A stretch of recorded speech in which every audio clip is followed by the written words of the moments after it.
two component systems. When a single phase is present in a two component system, the degree of freedom is 3. तो हम जानते हैं कि अगर हमारे पास एक ऐसा सिस्टम हो जिसमें दो कंपोनेंट्स प्रेजेंट है, ठीक है, और अगर उसमें फेज सिंगल है तो उसकी डिग्री ऑफ फ्रीडम 3 होगी. According to the Gibbs phase equation f is equal to -1 + 2 which will be equal to 3. यहाँ पर 2 को रिस्पॉन्ड करता है नंबर ऑफ कंपोनेंट्स को और f को रिस्पॉन्ड करेगा नंबर ऑफ फेज को. तो p यहाँ पर एक 1 के इक्वल है और कंपोनेंट यहाँ पर 2 के इक्वल है, तो f will be equal to 3. It mean that कि हमें एक सिस्टम को कम्प्लीटली डिफाइन करने के लिए 3 वेरिएबल्स रिक्वायर हैं और 3 वेरिएबल्स को डिफाइन करने के बाद हम जो सिस्टम है उसको कम्प्लीटली स्पेसिफाई कर सकते हैं. Thus, in such a system, in addition to pressure and temperature, the concentration of one of the components has also to be given. तो आमतौर पर हमने देखा कि वन कंपोनेंट सिस्टम में प्रेशर और टेम्परेचर सिर्फ रिक्वायर होते हैं, ठीक है, किसी सिस्टम को कम्प्लीटली डिफाइन करने के लिए. और अगर हमारे पास डिग्री ऑफ फ्रीडम 3 है, इट मीन्स कि प्रेशर और टेम्परेचर के अलावा हमें एक और वेरिएबल को भी डिफाइन करना पड़ेगा और वो होती है हमारे पास कंसंट्रेशन.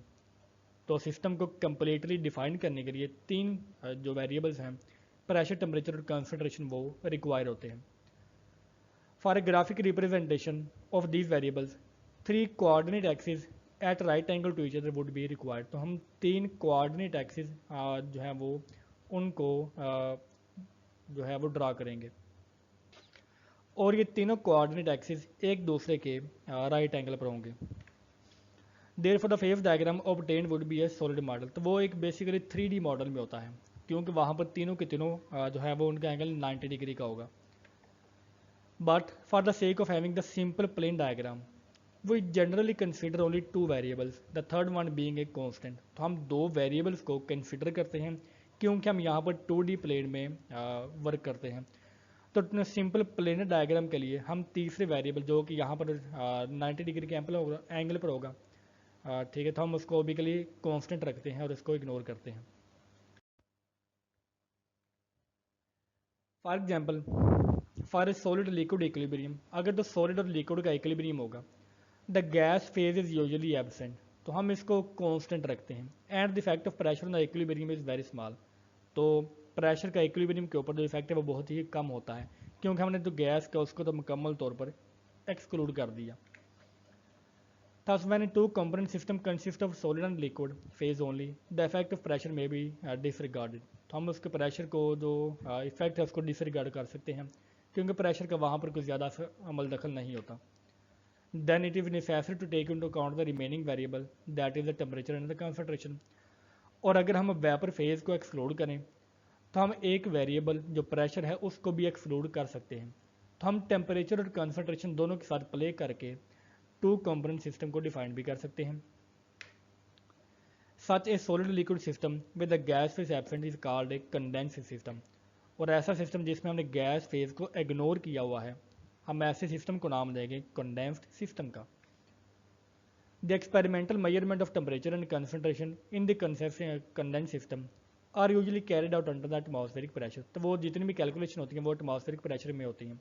फॉर एग्जाम्पल ये हमारे पास एक 2 कंपोनेंट सिस्टम है जिसमें y के ऊपर हमारे पास टेम्परेचर है और x के ऊपर हम रखेंगे कंपोजिशन को और हमने प्रेशर को कांस्टेंट रखा हुआ है. For example pressure is equal to 1 atm और प्रेशर को कांस्टेंट रखने के साथ हमारा जो फेज़ है गैस का फेज़ हमने उसको भी यहाँ पर इग्नोर किया हुआ है. तो हम यहाँ पर प्ले करते हैं 2 कंपोनेंट सिस्टम में in the 2D diagram only with the solid and the liquid phase.